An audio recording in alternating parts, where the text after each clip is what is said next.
going on, ladies and gentlemen? My name is Mav Attack, and I'm here with Jay Silver from SN and Tech, and this is the Freedom Game Talk, or FreeGT, where basically we discuss a lot of current issues in the game industry and surrounding game culture. So, Jay Silver, how you doing? What's going on, bro? This is going to be our first episode and a collaboration that we are going to be continually doing, so I'm very excited about that. Yeah, and man. Amongst all the topics that we have to discuss, something I always discuss with coworkers at my job or other fellow gamers like are free-to-play games. Before I jump into my thought process about it, I want to hear your thought process, Mav. So, as far as free-to-play games go, I'm not really a fan under certain conditions. I mean, if it's a free-to-play game and, you know, there's a good amount of playtime and you can actually invest some time into it while it still is free-to-play, then I'm all for it. But there's some games that are free-to-play, but you're so restricted, and the only way to get around the restrictions is to pay crazy money. Like, you know those games that are like on our systems and... Okay, you're talking about a game like Happy Wars. I know a game like that where you it's like some crazy 8 versus 8 or up to 10 versus 10, and Yeah. it's like an RPG kind of versus thing, and basically the worthwhile equipment, they kind of Yeah. basically get you through microtransactions. Exactly. And if you try to earn it the correct way, it takes forever. It's called quote-unquote play to win. You're paying for stuff to get an edge over your opponents, or sometimes you're paying more than what the game would have costed if you just bought it, by itself, like $60, and you're already, knee deep in DLC and stuff that you know. Well, I guess that's the evil of the term free to play, because there are certain games that I think that are freaking excellent free to play, like DC Universe. Like, that makes a lot of sense to me, because you basically get access to the whole game besides the DLC, which is the additions of new weapon packs and stuff like that. So you can play basically the full retail game before they even added DLC, and it's free to play. You can basically buy the DLC individually, so you can have all the additional stuff, or you can pay for it monthly because you get extra perks, like they'll give you money in your character's account and stuff like that. But it gave me the chance to actually experience the whole full retail title, and says, oh, you know what, this game is great. Now I actually want to invest money into it. Like, so I guess that's the good side of it. And it didn't beat you in the head where you had to pay to get ahead. You can still earn things legit. And paying for the game doesn't basically give you the edge over a player. It's just basically giving DLC to access new content. So if it's done in that way, free to play is excellent. Yes, I fuck with games like that are just, they give you everything. They give you the game, and then they're like, yo, if you want to pay for more, you can pay for more, and you get all this extra stuff, but it's not going to put you anywhere above somebody else just because, you want to put more money into it. I like games like that. And I don't know if you played Warframe on the PS4 or the PC. Yeah. But that's another one that I really enjoyed, but there were just so many like pay restrictions and paywalls that it was fun. But then they had the whole, if you want to craft some new armor, you got to wait like 4 days in real life. And I'm like, I ain't got time for that. Yeah, I hate I have time for that shit. I hate when they OD with stuff like that. Phantasy Star Universe back in 2006, excuse me, that I used to play did that. Like, you try to get an S-class up and they want you to wait 12 to 24 hours in real life. Like, what the hell? Like, what purpose does that serve? I got shit to do. Yeah. Exactly. So as far as free to play games go, there's a good side and a bad side, and I'm for them as long as they come correct. That's pretty much where I stand. Pretty much as long as they avoid the microtransaction way of doing things and basically do things the way of adding content instead of making the content that you're going to be paying for to get an edge of a player. Free to play is great, under the right terms and conditions. So yeah. Other than that, all right, so this is the biggest thing that's going on, especially during the 8th gen. I really noticed is the console wars. Now I want to hear your take on, do you think the console war is a healthy thing for us gamers or end user consumers, like how we bicker back and forth about what's going on between Sony, Microsoft, Nintendo, and even PC at times with the PC elitists? Oh man, oh god. Well, I'm pretty sure we feel the same way, but I think it's just fucking ridiculous. Our console war is good for gamers? Hell no. It brings up too many issues and conflicts between us. It's like we got people fighting over two things that are relatively the same. I mean, in terms of experience and everything, you're gonna generally get the same shit, but yet they're throwing shit at us that really fuel the fight. And IGN, I'm calling them out specifically because they put a lot of them dumbass articles on. You know the articles I'm talking about too. The who won E3 and okay, Watch Dogs 1080p 60 frames on the PS4 and 720p and 60 frames on the Xbox One. Which graphic will you buy comparison. for? Which system's better? They buy into that shit because they know in their comments section it's just a fucking flame war, and I just hate that shit. A lot of developers believe that it's great for them, and I'm sure it's great for them. It's great to actively be discussing, which is right and the specs and all that bullshit. But when it gets to the point where you're calling somebody a bitch and wanting to, run up in their house with a shotgun, and it's like, yo, back up. Exactly. Yeah.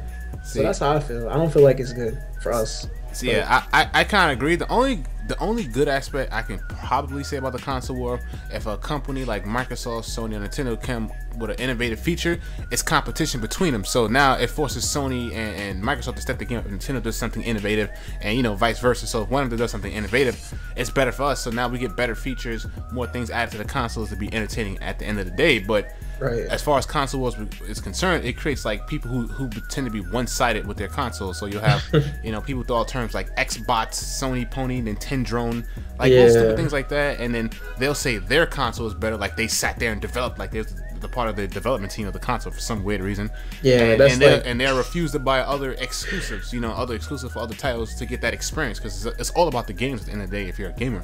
So but then like I said, there's also another aspect of I can't afford this. You know what I'm saying? So if under the guise of I don't want to have an Xbox, PS4, or Nintendo because I simply can't afford this console because I own this console, then I can understand. You missed out on experience not because you're being an asshole about things. It's because it's too expensive to basically own all three of those and buy all of those titles. Exactly. Then under that, it's reasonable. But other than that, hell no, it's bullshit. People like to argue about stupid things like, my resolution is better than your console when you probably can honestly barely tell the difference. Halo is the best game ever made. PlayStation don't have this and that. The cloud processing makes the graphics better on. I've heard ridiculous comments like that before. Cloud processing makes Xbox One graphics better than PS4. So I'm like, what? Like you'll just get all type of misinformation and bickering. So yeah, the console war is just not good in general. It's only good in the fact of innovation. If somebody comes out with an innovative feature and it attracts people, the competition has to step their game up and bring something innovation to the table as well. Yeah, exactly. Yes, that's the only good aspect of consoles. Other than that, complete and total garbage. Project Morpheus was good. There you go. Project Morpheus sounds pretty good. And Kinect was it was a good idea at first, but then it just kind of didn't deliver it in my opinion. Yeah, just like the PlayStation move. It's just kind of like a side gimmick, just a side piece to just. But I feel like that's a conversation for another time, really, because we can go into that and all that silly motion controlling bullshit. But okay, so I see we kind of agree on the console wars thing. It's silly, but my question for you, because me specifically, I only own the PlayStation 4. I don't own Xbox One yet. It's in the future. But what is, in your opinion, your favorite console of this current generation?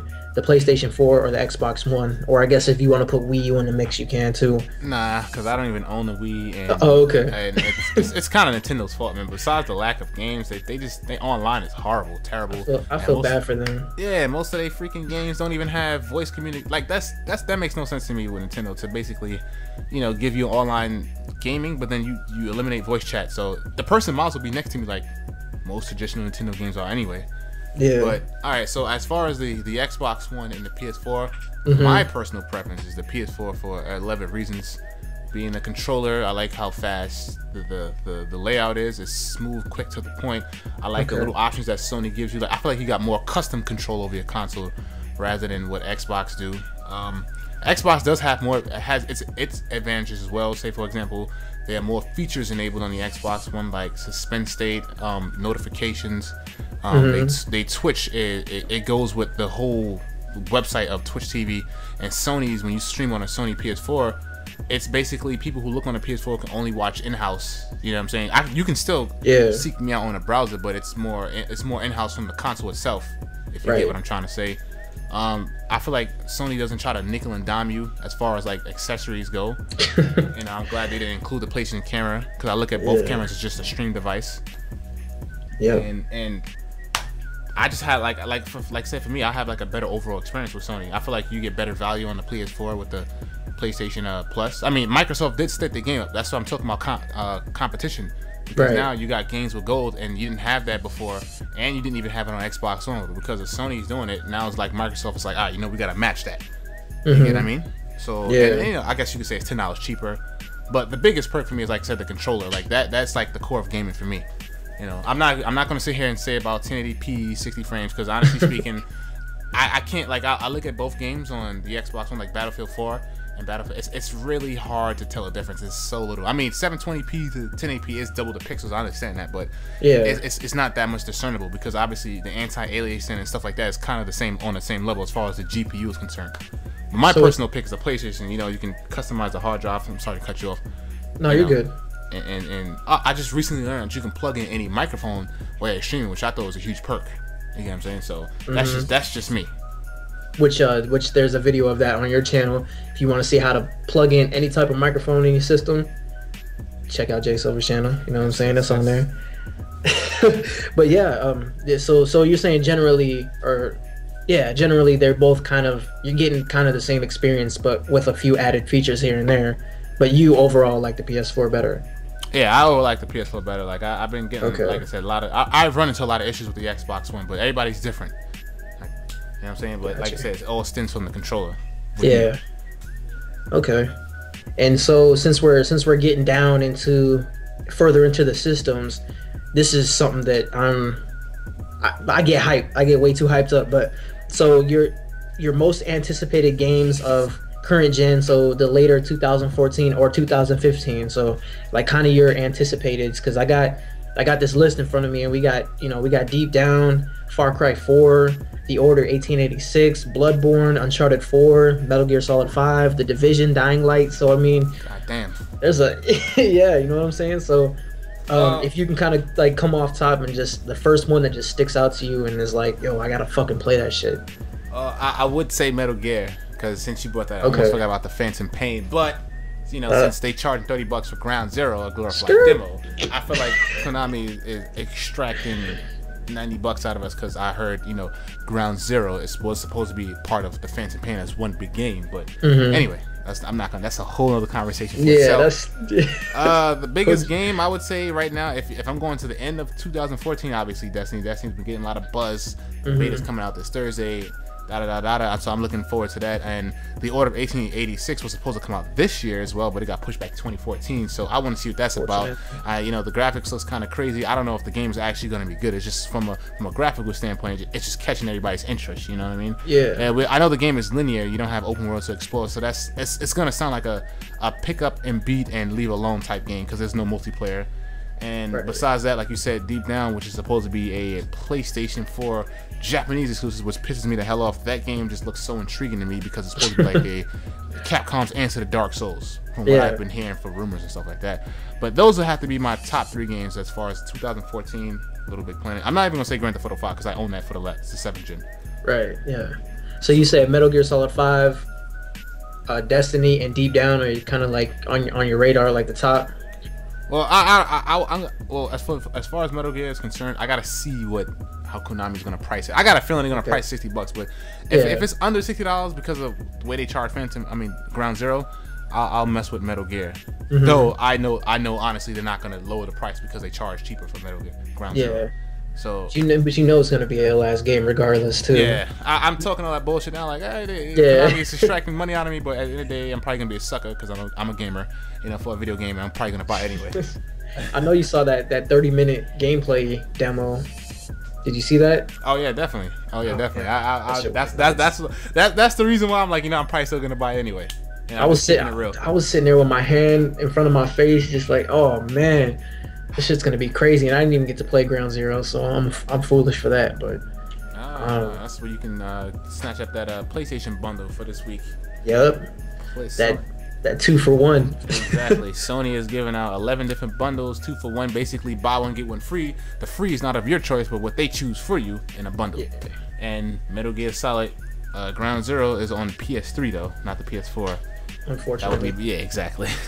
You can snatch that up for $20 with Peace Walker.